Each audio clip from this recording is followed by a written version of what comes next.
What's up? Y'all know who it is. It's your girl TT, aka the Girl Sounds Hard. Here for y'all as usual all the time. What? Sparkles and all, honey. Sparkles and all. I want to take a few minutes before I get on my day, y'all. I want to talk about this new edition Biopic. Before it's real old news. I know a lot of y'all probably still trying to watch parts 2 and 3 or whatever. I finally got the chance to finish watching it about 2 days ago, about 2 o'clock, my usual time to do things, okay? And I'm not finna say I love this movie. I'm not, because I didn't. I wasn't impressed, y'all. I've been watching the videos that other people made about it. I was like, I gotta be the one who say this shit wasn't all that good. I'm just saying that when you see one biopic about a boy group especially, or a group, you see them all. It's all the same stuff. Somebody gonna get on drugs. Somebody gonna start thinking they the best out the group. They all gonna end up broken in. Every last one of them. Etc., etc. Even though I was raised in the whole era of it, it was special then. Because you couldn't tell me I wasn't somebody's candy girl. That's when I was in 6th grade. I will never forget it now. Don't play with me. So it's not that. It's just I didn't have to see everything. The whole concert, the whole videos, and everything recreated. To me, it drug the movie down. It's like you can't have nobody recreate the special moments in your life like your prom, your wedding, stuff like that. It would not be the same thing or the same feeling when you watch it if you see somebody else doing it after the fact. And that's how I felt about this. Like, all the concerts and everything was too long. I'm talking about from the beginning. I'm talking about from when they were doing Candy Girl and all that. I was like, God dang it. I think the people that were most impressed were the 80s baby that were actually born in the 80s, like 81, 83 or whatever. They wasn't there when Candy Girl was coming around like we was. So we was there when the magic was happening. I think I know what the problem is, okay? Hey, they either gonna always throw us a biopic or a slave show or a slave movie. That's pretty much all we get, okay? So every time y'all be waiting for this stuff to come on, they throw you commercials like scintillating, amazing, fantastic. I think it kind of brainwashes people into believing the stuff is amazing, magnificent. But I'm here to tell y'all, not for this movie. On the topic too of why they always gotta give us a slave movie and a biopic. And everybody think it's the best thing since somebody decided that apples taste delicious if you bake them with some cinnamon and sugar and butter. Why can't we gotta act like it's the best thing ever? Why can't we demand some good black movies like Disappearing Acts? Remember that with Sinead Latham and Wesley Snipes? That's one of my favorite movies ever. Shoot, Money Talk, something funny when it comes to comedies. Why we always gotta have Kevin Hart, I'm funny ass, and Ice Cube doing our comedies? Why can't we have good original comedies no more? The last black comedy I saw was Keanu, and it was watchable. For what's out these days, it was watchable, but it wasn't nothing spectacular. So I don't understand why we get so turned up and amped up about these movies.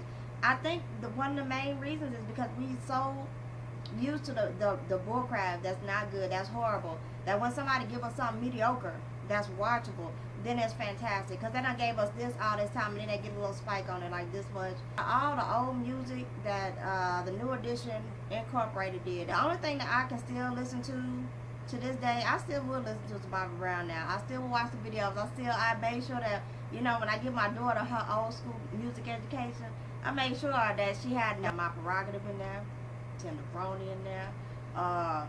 Oh, Don't Be Cruel. That's, you know, that's 3 things that got to be a music history. All right, that's another thing is everybody keep talking about how magnificent the casting was. I think they were talking about in the tone that they redid all the music. Okay, fine. But the casting to me, like the little guy from Empire, when it comes to physical features, he looked more like Ricky than he did Michael Bivins. But for the movie, I'm glad they picked him because I really like him and it was a bigger role. But when it comes to the casting, everybody was talking about, oh, they cast it so well. One of the things that really messed me up about this whole movie was the fact that I kept getting Ricky, the little dark-skinned, tall-skinned dude they had to play Ricky. I kept getting him mixed up, unless the dude that was playing Bobby Brown smiled and I could see the gap in his teeth. I kept getting them two mixed up. And then they threw in the black dude that was playing Johnny Gill, and after they took his S-curl out, I was too confused. It was just like trying to pick up people out of a lineup. To me, I was like, wait a minute, who is this? They look too similar. And I know you ain't got too many people to choose from in black acting today, because you know you got to have your SAG card. I get that. But if they was going to pick some people that was new, I wish they'd pick some unknowns that look more like the actual characters. To me, I didn't think the casting was that good, is what I'm saying. That's all I'm saying. The interesting things to me For us to know that Michael Bivins, because y'all know we was little, the only thing we thought about Michael Bivins was that he was the ugly one. But it was interesting for me to know that he was actually the brains behind the operations eventually. Like, he was the one that was smart. He already had something he could have pursued. He could have been a basketball player. You know, he was pushed into, or destiny pushed him into doing a group. But did y'all notice that towards the end of the movie, it seemed like, even though he got into the role of being the manager or the producer or whatever, that he was doing the same thing that had been done to him? You know, cheat people out their money and stuff. Y'all saw when everybody else was going broke, he was having that call like, well, yeah, you know, did you read your contract? You know, you got to go out and tour and do whatever. And then the person, whoever he was talking to, because at that time, we know he was producing Boyz II Men and ABC, I think, at that time. And it might have been somebody else. So it was funny to realize that I guess it's like a cycle of abuse. You get it done to you, you do it to somebody else. It seemed like that to me, but he didn't go broke. We never heard about him going broke. The other thing that was interesting to know was that Johnny Gill was just as clean cut as he always seemed. I heard somebody say that he was going out with Eddie Murphy. Is that true? Anybody heard that? I don't know. Another interesting thing is that I live in Las Cruces, and when I first moved here, one of my friends that's been here forever, because ain't no black people here. I pretty much am friends with all the 5 other black people that are here. He was telling me about that concert a long time ago, and he was there in Las Cruces at the Coliseum when they had that fight and when all the stuff went down. So that was interesting. But to me, I was just another biopic. It wasn't nothing serious, wonderful, or magnificent. And I would tell you, when it comes to my favorite biopics, I like the real ones. I love the Mickey Howard story, because that broad went through it, okay? She was a crackhead who beat up her crack dealer. Like, she went through everything. She went through all the gamuts of it, but her story was way different than anybody else's that I've seen so far. I love that. My favorite biopic ever to this date is Lady Sings the Blues, about Billie Holiday, featuring Diana Ross. That's my favorite ever. And, shoot, Get On Up, the James Brown story. Y'all know what else kills me about these biopics and stuff? This dude that played the Get On Up, and if y'all haven't watched that one, watch a real biopic. Now, it got a little shaky with the back and forth, with them going back in time with the stuff, and especially when they were doing the boxing match, when the kids had to tie their hands up behind their back and fight each other. That was a little much for me, but if it happened, it happened. That's a part of history. But the dude that played that part, he embodied James Brown. I'm talking even to the point when he got the lips out at the end. Like, he was so good.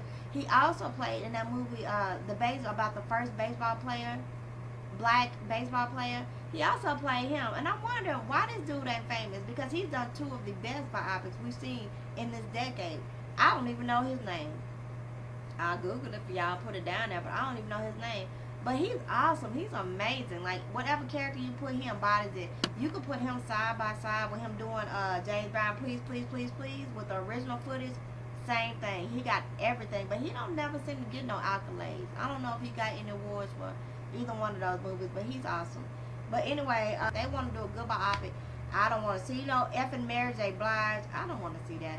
I would love to see Jodeci. Like, if you're going to give me true, real biopics about people, I want to see Jodeci and what really happened. Because y'all remember when they said that Devontae was holding Missy Elliott them hostage in the studio at some point? Y'all remember that?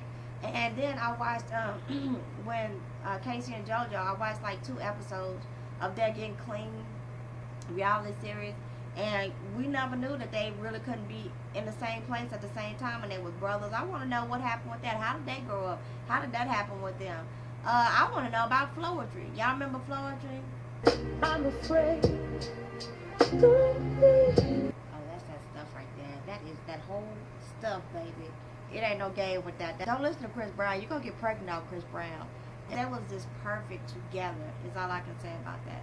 You know what I mean? I want to know what happened to them, because nobody ever talked about that. I'm sure it's the same story. I'm sure that somebody just they wanted the bright skin one, androgynous, Siniquity, whatever her name is. They just wanted her to break out.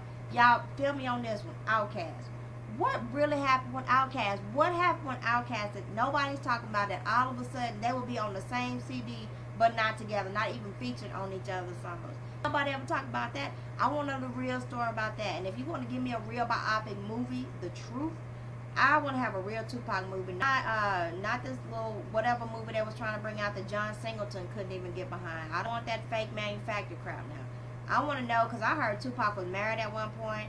I want to know about what happened when he made Illuminati, when his own mama said that he was sitting in the living room with guns, scared that they was trying to assassinate him way back then. That's what I want to know. I want to know the real stories about the real people and people that I care about. Like, for instance, y'all know a lot of the good stuff that we've seen about the background stories for artists and stuff has come from Unsung. Unsung does a good job. Did y'all know that they did their whole career drug and alcohol free? They never did drugs, they never drunk. If you look at all their old concert footage, they were some of the crunkest ever that did it. And some of the best, honey, because Computer Love and More Bounce to the Ounce and all that stuff is classics that you still listen to, or no matter where you at, you still want to bump to it because it gave you that feeling. So let's just go through a couple of our other favorite 80s groups that this biopic could have been about. They actually would have had a better story. Let's start with High Five. Y'all remember High Five? I Like the Way. Y'all remember them? Let me show you. You pull me back when you call. She likes me. She likes me. And New Edition music is not something, I don't know about y'all, but like I said, I will listen to some Bobby Brown now. I will still throw in my prerogative, but Don't Be Cruel or Ronnie or a lot of his stuff. I think I made one or two of my babies to one or two of his songs. I can't remember which was, because he was in that era, he was in that zone in. But I don't never listen to all New Edition, because Candy Girl was my stuff when I was in 6th grade, but it ain't something as an adult I want to listen to. I watched Unsung on High Five. I haven't watched Unsung, which is just as good as this New Edition biopic. They were just like New Edition, and like everybody else, all the other groups and boy groups, and I screwed out that money too. Okay, so the first thing that happened was that Russell Neal quit the group because he wasn't getting paid. He tried to be like Michael Bivins and say, you know what, let's not perform, let's not tour anymore until they pay us what we're worth. They decided to still tour, so he quit the group.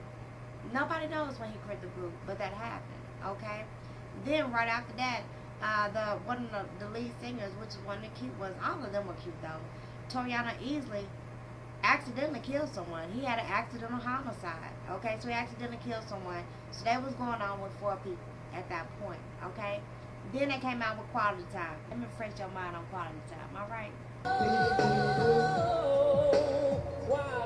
Did y'all know that was produced, that Quality Time cut, that joint that we all love, that we slow dance to, and when we used to dance like this, you know what I mean? Just, you know, that was side to side, we had a little slow swing going. That was produced by R. Kelly. They switched out one of their members and nobody even noticed. Also, I don't know if y'all knew, one of the members he was like the Mike Bivins of the group. When they was in the highlight of their whole career, they had an accident and the van flipped over and he was a paraplegic.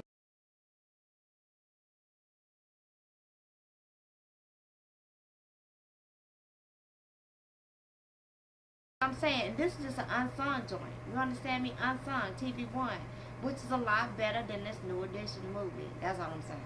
The same thing happened with Tony Thompson. They wanted him to go solo. He did do a solo album. After that, we had Tristan Irby shot 5 times outside of a club. He was one of the other members. He was shot 5 times. He lived. Okay. Then before that, in 2007, is when Tony Thompson died from inhaling toxic amounts of Freon, trying to get high after he was trying to get clean so he can get back to where he should be in order to go on tour and be straight enough and clean enough to go on tour and make another album. And I guess he was trying to huff it. Okay, that happened. In 2007, Tristan Irby, along with Marcus Sanders, reached out to Tony with plans of putting the original High Five back together. My man, yeah, man, God's gonna make it work for us, man. We're gonna put it back together, you know what I'm saying?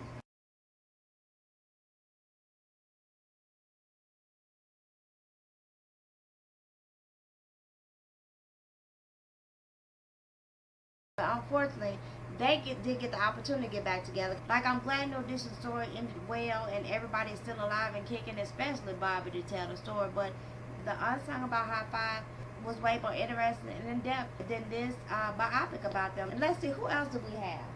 H-Town. No, I really don't have to remind y'all who H-Town was. H-Town is knocking the boots. Part-time lover. A lot of other different things with H-Town. Now, did y'all know that the Sexy, remember that was the two twins, right? Did y'all know that one of them went through a depression, and right before they had the opportunity to get back together, he was on his way to actually sign a new contract for them to make their last CD or another CD together after a long hiatus with them not being able to get along, with him being unhappy with the record company and the royalties and the money that they were getting. He ended up in the car with, I think his girlfriend was pregnant. Another story. I appreciate the fact that they're doing biopics now about the younger generation of black musicians. I appreciate that. The fact that these people are still alive to give their input. These people are still alive to tell their story. I love that. I love that about this whole process. I really do. And we're going to get pretty much the pure dope. Now, they still ain't going to tell us stuff that they don't want us to know. Okay, fine. I feel like they should. If you're going to do a true life biopic, let it be a true life biopic. 100% real. I don't want no fabricated bullcrap. We get enough of that with these reality shows where it's all fake, scripted, and fabricated. Tell it all, spill it. Especially if you've been broke for a long time and they finna cut you a check just to tell your story. Tell the real story. What you got to lose now? What do you have to lose now? You can't do nothing but make yourself more interesting to people who really didn't know your background story and your reasoning for doing half of the fucked up things that you did. You know what I mean? Or even if they can't find no reason to it, they know it happened, and it might get you a little more paper on your check. And if you ain't getting paid right now, and as we can see, they pretty much screwed all of them out of all their royalties. And with this new edition biopic, I can say it's probably the closest thing to the real, because I have watched a couple of the interviews with the artists, including Bobby Brown. And did y'all notice that Bobby Brown still wasn't included in none of the like the interviews and stuff? It was always still segregated and separated. It was still the 3 BBDs, and then Johnny Gill did his own, Ralph Tresvant did his own. So after that silver anniversary for BET, things still might not have worked out, because that's just how relationships don't work out sometimes. Because no matter how much you change as people, you still pretty much the same individual on the inside and got the same messed up things about you, which are the reason that person broke up with you or you broke up with them. So I feel it. I can get that too. But at least I think we got a lot of the truth. Because, honey, if I ever get rich or famous, and if I did it good or bad, I did it. It happened. Okay, then we're going to put this in the movie too. And I don't mind it being put out there on TV, because it might be a lesson in a story for somebody else. Let's look at NSYNC right now. All you ever see is Lance Bass, because when the gay thing was coming up, he got on the gay wave and came out the closet. We know that when it comes to people breaking out of the group, that Justin Timberlake was a breakout artist. He was the cutest, and he did good with his opportunity to break out, like Bobby Brown did. So what happened to other people group? They probably at this point destitute, on drugs, taking real estate classes like Ronnie, whatever his last name was, like Ronnie was, or whatever. They probably broke and destitute. We don't see nor hear from them. It's always in a group. It's always those ones who stand out, those ones who are the smartest, those ones who take advantage of opportunities that come their way to do better. And some is just like, fuck it, that's what I used to be, and live in the limelight of their past history. So, yeah, that's how I feel about the new edition biopic. What did y'all think about it? Did y'all think it was cool? I know y'all not going to answer me. I'm just asking myself rhetorically. But if y'all liked it, that's good. I don't think that anybody that was born in my generation of 75, I think that y'all probably feel the same way I did about it. Like, yeah, okay. Yeah, I remember when that happened. I'm just saying, don't get turned up about stuff before you see everything else that's out there. And don't just get turned up because people tell you to. All right, can we do that? Please, together. Can we just do that for me, for you? To my girl Pink Butterfly, what's up to Cougar 777? What's up to all my new subscribers and my old ones? Oh, wait a minute, before I throw the kiss. Don't forget, y'all really want to do like a Ask TT type thing, because I don't never find stuff I want to do videos on. But if y'all have any questions about your life, and y'all want to hear from just a general point of view, if y'all got something y'all might want me to make a video on, as long as there ain't no Azealia Banks and all this celebrity crap, or nothing with politics, because I got my own opinion on the political stuff, but that's boring to me. I think about it, and I reason it out in my own mind, and I refuse to discuss politics with anybody besides my son. I feel my own way about the stuff. So I don't want to talk about politics or celebrities too much, because I don't like none of the new celebrities. But like stuff that you watch on TV. I think I'm actually gonna do a video, put out my video about what I think about Star. I'm not impressed about that either. The Star TV show with Queen Latifah and all of them, not impressed with that either. Oh, ooh, but I am watching The Celebrity Apprentice. Are y'all watching that? I'm messing with The Celebrity Apprentice. Maybe not after this last week, but I think I'll make a video about that. I might check out next week just in case. And just stuff like that, like TV shows I might not be watching, stuff like that. I don't mind talking about that, but no politics. But anything's going on in your personal life that you want me to talk about, that you might want to answer to. Next thing you know, you look at my videos and you realize, you know what, she's real cool. She might have a real different opinion about, you know, what I'm going through in my life. It might not be the same thing, you know, that somebody else might tell me. Go ahead, hit me up at dagulshyneshard@yahoo.com. All right. And anything else you want to know about, you can talk to me behind closed doors in my Yahoo mailbox. I don't mind it.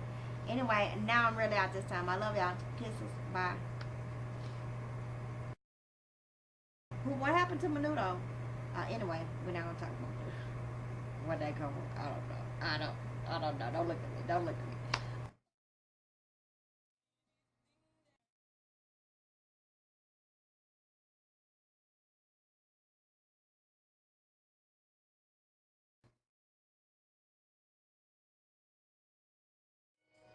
H-Town boys.